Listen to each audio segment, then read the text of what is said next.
शहर में उठता धुएं का गुब्बार, जगह जगह आग का तांडव, आसमान से हो रही बमबारी और रोते बिलखते लोग।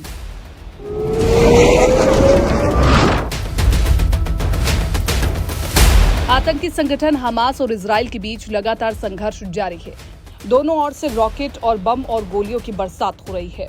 हमास ने इजराइल पर 5000 से ज्यादा रॉकेट दागे, जिसके जवाब में इजराइल ने हमास के 2200 से ज्यादा ठिकानों को नेस्तनाबूद कर दिया है। अब तक इन हमलों में करीब 2100 से अधिक लोग जान गंवा चुके हैं। इजराइल के प्रधानमंत्री बेंयामिन नेतन्याहू ने इस हमले को एक युद्ध करार दिया है।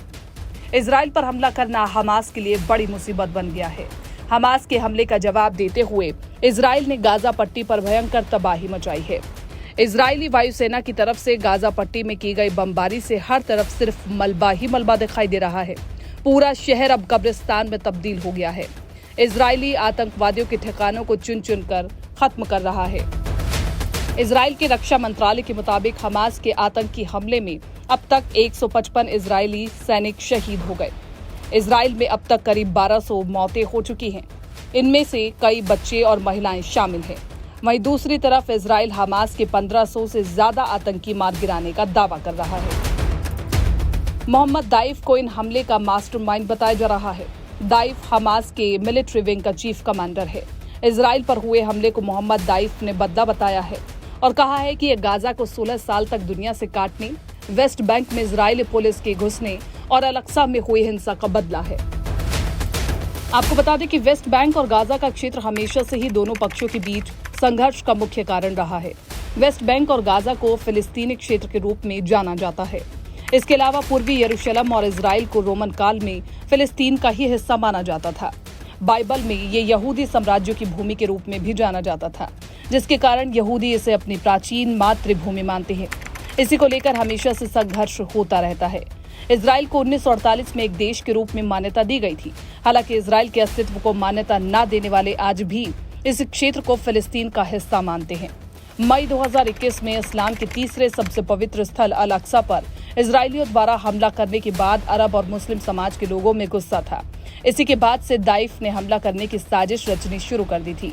जानकारी के अनुसार रमजान के दौरान अल-अक्सा मस्जिद में इजराइल के घुसने, नमाजियों को पीटने, उन पर हमला करने, बुजुर्गों और युवाओं को मस्जिद से बाहर खींचने की तस्वीरें जब सामने आई तो लोगों में खूब गुस्सा था। इसके अलावा जब यहूदी भी इस मस्जिद में अपनी पूजा करने के लिए जाते हैं तो उन पर भी खूब पथराव किया जाता है। इसकी तस्वीरें भी दुनिया के सामने आई है।